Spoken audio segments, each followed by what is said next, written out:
Selamat berjumpa dengan pelajaran fisika kelas 11. Saya langsung saja akan memulai dari bab 1 tentang elastisitas.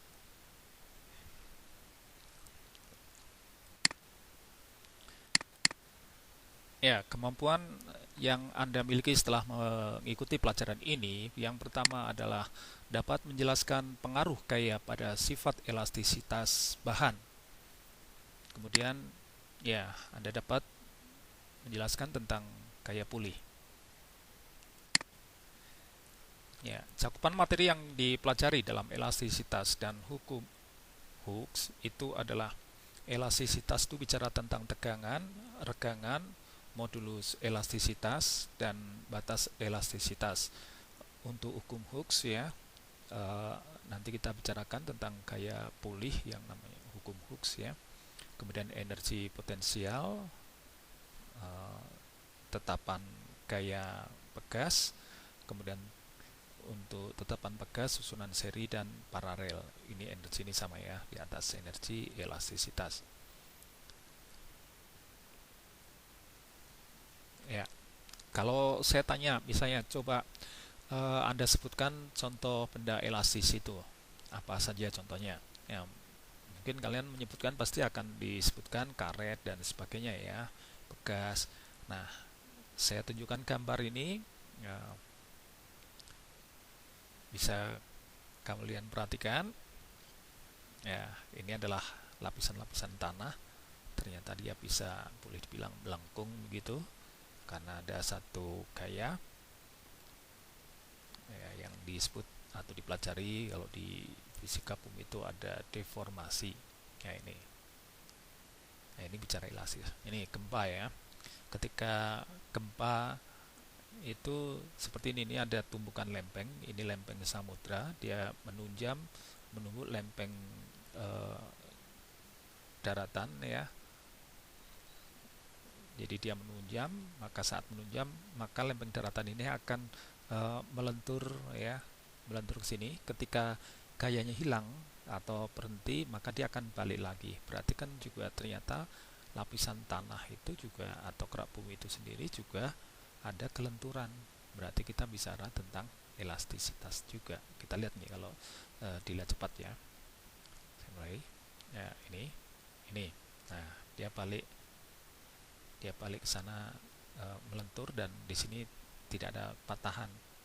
Maka ini merupakan contoh yang benda elastis. Ya. Tadi gempa di situ bisa menunjukkan tsunami ya. Ini agak waspada dengan frekuensi gempa saat ini. Ya, dari gambar tadi yang saya berikan, ternyata benda elastis itu tidak hanya dimiliki oleh benda-benda seperti karet, balon, dan sebagainya, tetapi semua benda memiliki sifat elastis yang berbeda-beda. Lalu apa yang dimaksud dengan benda elastis? Ya, elastisitas bahan ya. Sifat elastis adalah kemampuan suatu benda untuk kembali ke bentuk awalnya segera setelah gaya luar yang diberikan kepada benda itu dihilangkan. Jadi kalau kalian tekan balon, maka akan ya, ada perubahan bentuk. Ya, kemudian ketika ya jari kamu tarik, maka bentuk balonnya akan kembali bulat seperti semula ya.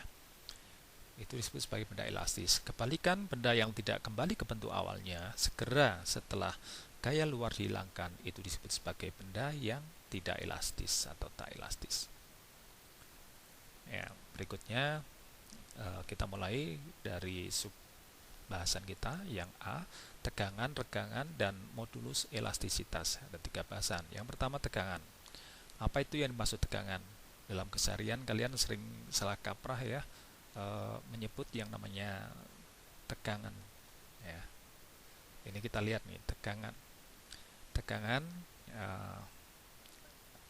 Tegangan tarik ya, simbolnya saya pakai ini ya, baca aja tegangan yang didefinisikan sebagai hasil bagi antara gaya F yang dialami oleh kawat dengan luas penampang A. Berarti ya, ini gaya bagi luas kawat ya, atau ditulis F per A. Bedanya dengan regangan. Regangan didefinisikan sebagai hasil bagi antara pertambahan panjang delta L dengan panjang awal L ya. Atau kalau kita teruskan regangan ya, simbolnya E kecil ya, pertambahan panjang delta L dibagi dengan panjang awal L ya. Kita lihat gambarnya. Nah, kalau tegangan itu kita bicara gaya yang bekerja pada satu luasan ini F per A, tapi kalau regangan ada pertambahan panjang ya. Jadi yang dimaksudkan salah kaprah tahu ya, terutama untuk para lelaki. Ya, berikutnya modulus elastisitas. Modulus elastisitas, simbolnya E besar nanti, suatu bahan didefinisikan sebagai perbandingan antara tegangan dan regangan. Jadi hafal aja rumus tegangan F per A dan regangan delta L per L, maka modulus elastisitas E besar itu adalah tegangan per regangan. Nah, tegangan per regangan. Kalau simbolnya kesulitan, ini aja yang kamu hafal. Ya. Modulus elastisitas juga disebut sebagai modulus Young. Ya.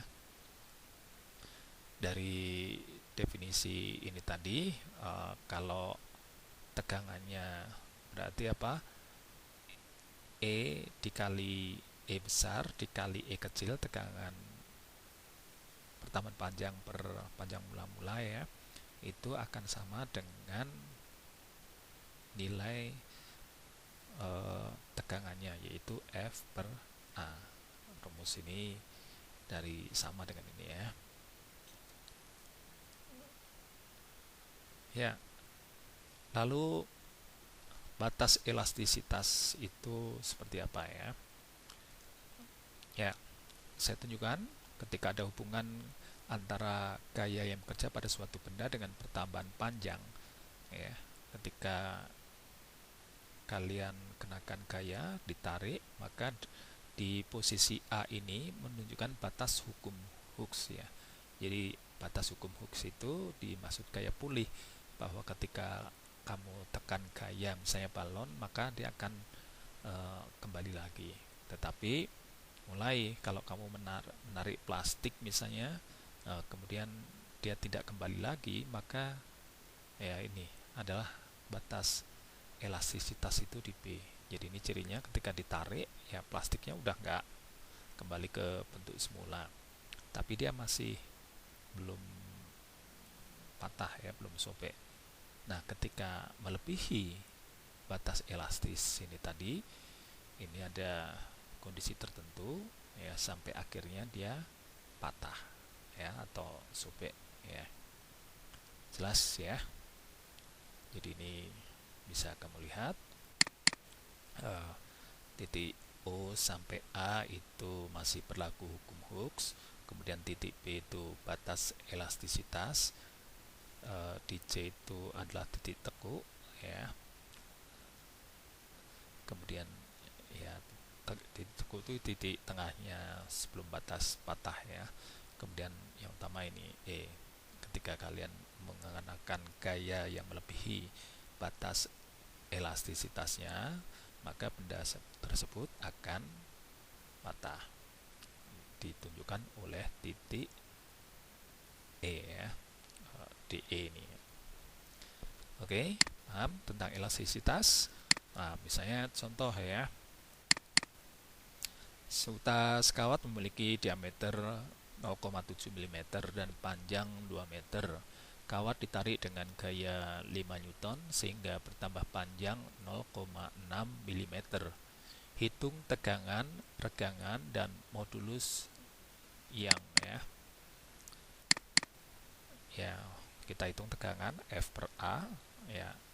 Ini tadi yang diketahui diameter, berarti R-nya 0,35, jangan lupa konversi ke meter ya. Kemudian ini P ya. F-nya 5 Newton dibagi P, kemudian R kuadrat ya. Kemudian kamu hitung dapat 1,2987 kali 10 pangkat 7 Newton per meter persegi. Silahkan kalian cek ya. Kemudian kita hitung kalau ada pertanyaan regangan ya. Selanjutnya rumusnya kan delta L per L mula-mula ya, L0, simbolnya boleh L besar gitu aja atau L0 boleh. Delta L pertambahan panjangnya 0,6 mm, ini konversi ke meter. Hitung tegangan, hitung regangan ya, tinggal dibagi panjang mula-mulanya 2 meter ya, diperoleh 3 kali 10 pangkat min 4. Nah, modulus Young itu tinggal tegangan per regangan, jadi hasil ini tinggal kalian bagi ya.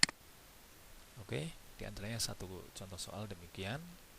Kemudian kita lanjutkan, yaitu hukum Hooke atau disebut sebagai gaya pulih. Gaya pulih, apa itu yang dimaksud? Ketika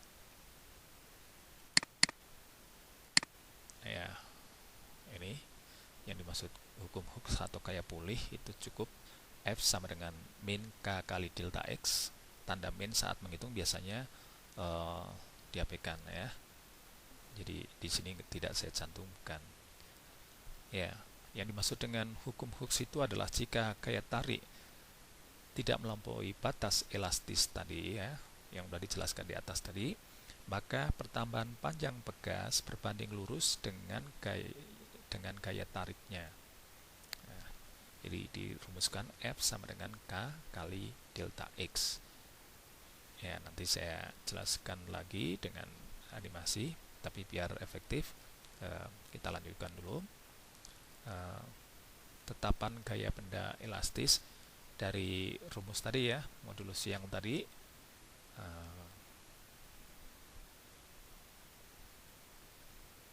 dari ini, dan F itu sama dengan hukum Hooke ya, K kali delta L.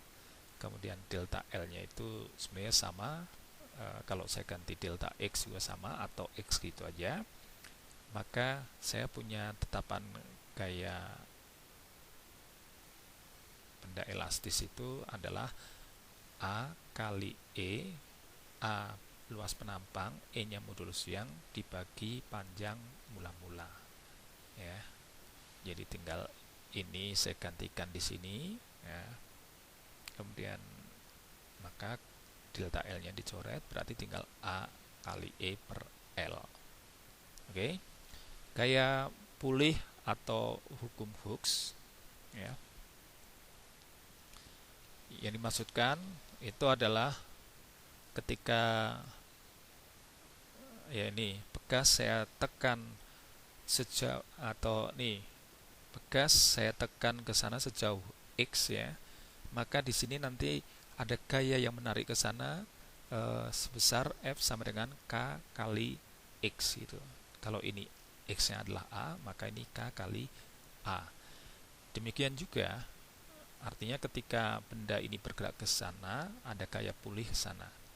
Ini ya, benda ketika bergeser ke sini, ada gaya yang menarik ke sana. Ya, benda bergerak, kalau beda ketika kelas 10 kalian belajar tentang getaran atau gerak harmonis. Kalau harmonis itu bicara tentang waktu, periodik. Benda bergerak bolak-balik di sekitar titik keseimbangannya disebut sebagai gerak harmonik sederhana yang udah kalian pelajari di kelas 10. Jadi ini lebih bicara tentang waktu periodiknya. Oke. Nah, kesimpulannya yang dimaksud dengan gaya pulih ya, ketika simpangan X berarah ke kanan dari titik keseimbangan ya, ke kanan, maka akan bekerja gaya pulih ya, sebesar K kali X yang berarah ke kiri ya, F negatif, intinya berlawanan. Ketika simpangan X berarah ke kiri, ini sebaliknya dari titik keseimbangan, maka gaya pegas F sama dengan min Kx ini berarah ke kanan ya, sebaliknya. Maka gaya yang besarnya sebanding dengan simpangan dan selalu berlawanan arah dengan arah simpangan disebut sebagai gaya pulih. Ya, gaya pulih selesai satu tahap ya. Tapi diperhatikan untuk susunan pegas seri paralel, waktu kelas 10 udah dikenalkan susunan seri paralel Ya, ini ya, ketika ini bekerja ada susunan seri ya, bekerja kayak FMG ini, maka ini sama aja kalau saya gabung bekerja kayak F, sehingga kalau ini pertambahan panjangnya X, ini bertambah panjang yang ini X1, ini X2, maka X ini tuh sama aja dengan X1 ditambah X2 ya. Sehingga nanti bisa kita selesaikan eh, karena F-nya sama ya. Maka untuk K total ini, K seri ini sama dengan 1/K1 ditambah 1/K2 kalau ada 2 pegas. Kalau 3 pegas ya tambah 1/K3 dan seterusnya ya. Untuk paralel ya, lihat ini jadi pertambahan panjangnya itu susunan paralel demikian ya. Ini termasuk paralel juga sama. Nah, maka kalau disatukan ya, berarti X1 itu sama dengan X2 sama dengan X ya ini.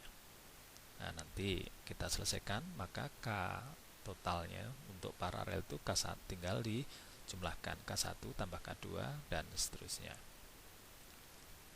Ya. Terakhir, energi potensial. Ya, energi potensial dari grafik gaya terhadap pertambahan panjang F terhadap X. Nanti hati-hati X-nya ini ya. Biasanya sering saya coba dalam sentimeter ya. Pokoknya saat menghitung di fisika gunakan satuan dalam SI. Nah, dari grafik ini ketika kalian belajar usaha di kelas 10 bahwa dari grafik F terhadap S ya, F terhadap X di sini, maka kita akan sama aja dengan menghitung luas daerah bawah kurva ini ya. Nah, karena ini persegi, maka bawah kurvanya ini kan segitiga ya, sehingga panjang ini kan F dikali panjang ini ya, pertambahan panjang dikalikan setengah.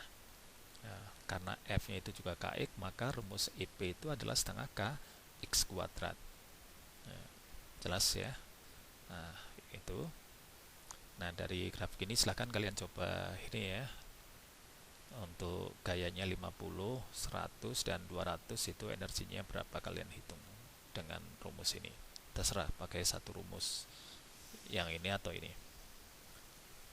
Penerapan tentang manfaat pegas itu banyak kalian lihat ini misalnya motor ya, atau misalnya roda pesawat dan sebagainya ya, bahkan setir, kemudian apa itu jam ya, dia bisa rotasi itu kan menggunakan prinsip elastisitas.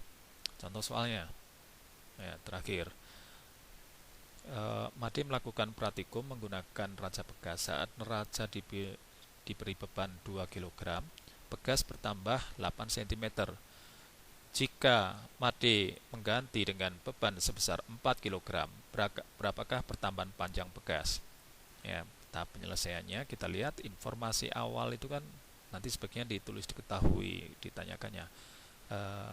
Saat neraca diberi beban 2 kg, berarti itu kan F-nya sama dengan mg ya, 20 bertambah panjang X-nya dalam meter dari rumus F sama dengan K kali delta X, mg-nya 20, kemudian K delta X-nya 8 ke meter 0,08, maka K-nya dapat dihitung ya, dapat 250 Newton per meter. Silahkan kalian cek.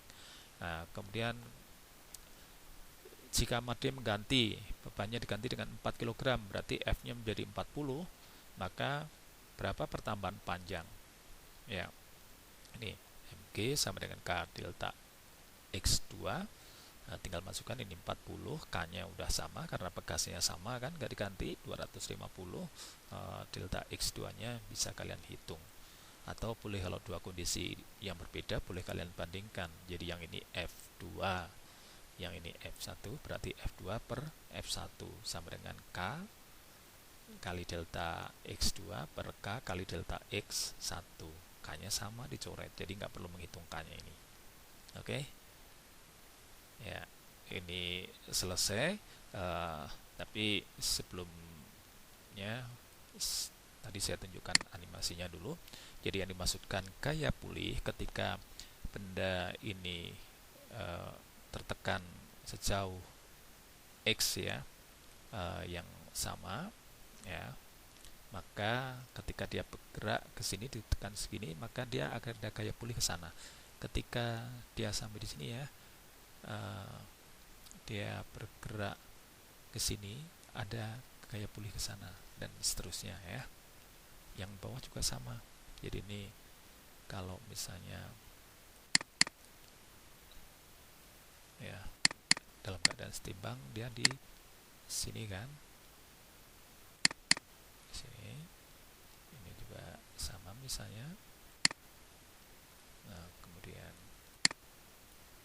ini masih di 0 misalnya. Ini masih 0. Kemudian ya kalau biar kelihatan, ini saya simpangkan sejauh seperti ini, maksimal aja misalnya. Saya tulis 75. Nah, begitu. Yang ini saya simpangkan biar tahu bedanya. Ini 20. Gitu. Start. Ya, demikian. Ketika dia menyimpang ini sejauh 75 cm, ke sini juga 75 cm. Nanti akhirnya dia berhenti pada titik keseimbangan di sini ya. Ini juga sama. Ke sini 20 cm, maka ke sini juga 20 cm. Namanya simpangan. Ya, jadi ketika bergerak ke sini ada gaya pulih ke sana. Ketika sebaliknya, ketika dia bergerak ke sana ada gaya pulih ke sini. Ya, sebesar F sama dengan K kali delta X. Oke. Nah, lagi kalau itu tadi bekas, kalau misalnya gaya pulih yang dimaksud pada pandul atau pendulum seperti apa? Ini bekas, F sama dengan K kali delta X ya, tanda minus menunjukkan perlawanan. Nah, kalau di pendulum ini adalah komponen, lihat ini. Dia bergerak ke sini bolak-balik begitu. Siapa yang menarik gaya ke sini itu? Kalau di sini kan F sama dengan K kali X ya. Tapi kalau di sini ini adalah komponen. Nah, misalnya ketika dia berhenti di sini ya.